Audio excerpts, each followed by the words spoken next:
আমরা এসেছি পার্বতীপুরের কেন্দ্রীয় লোকোমোটিভ কারখানা, যেটাকে শর্টকাটে কেলোকা বলে।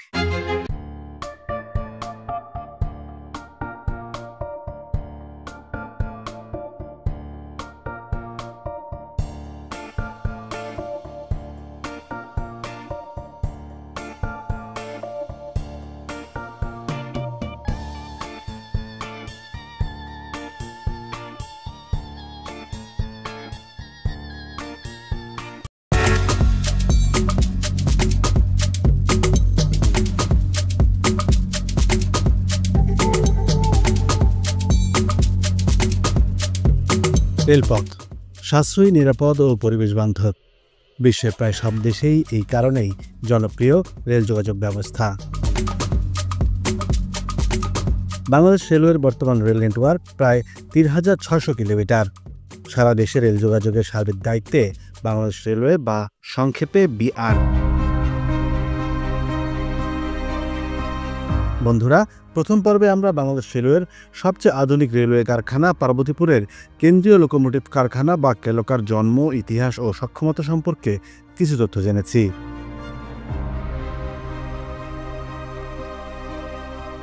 আজকের পর্বে কেলোকা কিভাবে কাজ করে সে সম্পর্কে আপনাদের ধারণা দেওয়ার চেষ্টা করব।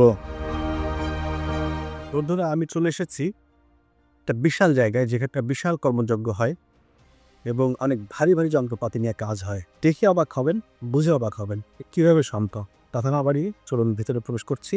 Central locomotive workshop, সিএলডব্লিউ।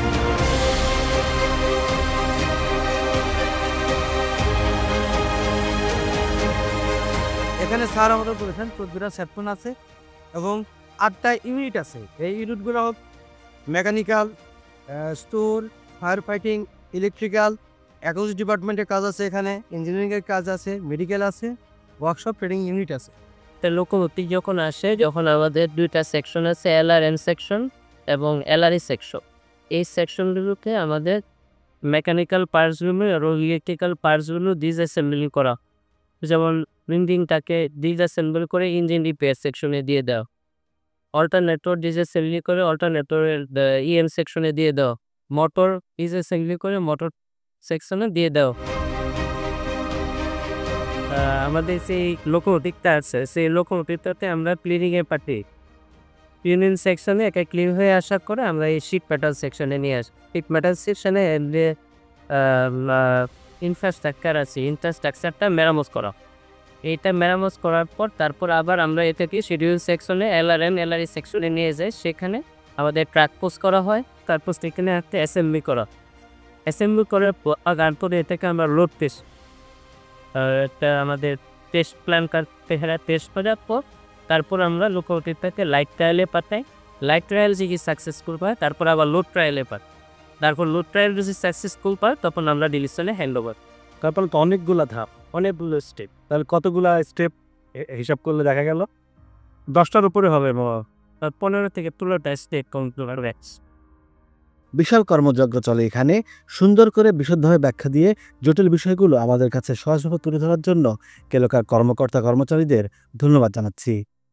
মনে করেন এই 15টা স্টেপ সাকসেসফুলি কমপ্লিট করতে কী পরিমাণ সময় লাগে? আমাদের তাত্ত্বিকভাবে 45 দিন সময় লাগে। আমাদের প্র্যাকটিক্যালি দেখা যাচ্ছে যে এটা 40 দিনও হতে পারে, 50 দিনও হতে পারে, প্লাস মাইনাস আছে। তবে কম্পারেটিভলি আমাদের ব্রডগেজ লোকোমোটিভগুলি জিও স্কুলটি একটু সময় লাগে। আচ্ছা ভাইয়া, বিভিন্ন ইঞ্জিন তো বিভিন্ন কোম্পানি থেকে আনা, ওদের কি কমন স্ট্রাকচার নাকি একটা কোম্পানির ডিজাইন এক এক রকম? আমাদের এখানে রেলওয়েতে 2 ধরনের ইঞ্জিন আছে, 2 স্ট্রোক ইঞ্জিন এবং 4 স্ট্রোক।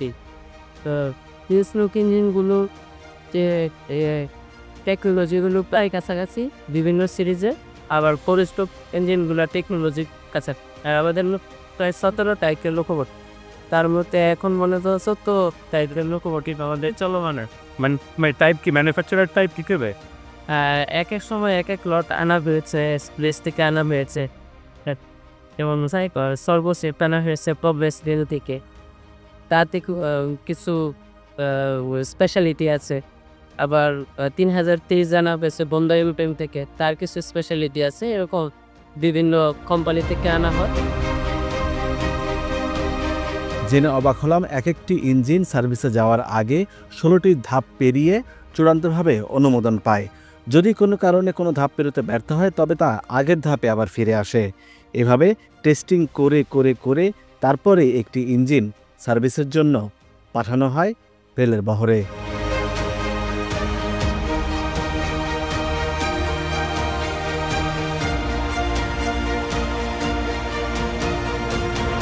বন্ধুরা, ভিডিওটি কেমন লাগলো? নিশ্চয়ই অনেক চমকপ্রদ তথ্য পেয়েছেন। ভিডিওটি ভালো লাগলে লাইক, কমেন্ট, শেয়ার করুন। এছাড়াও সাবস্ক্রাইব করতে পারেন আমার চ্যানেল। এতক্ষণ সাথে থাকার জন্য ধন্যবাদ।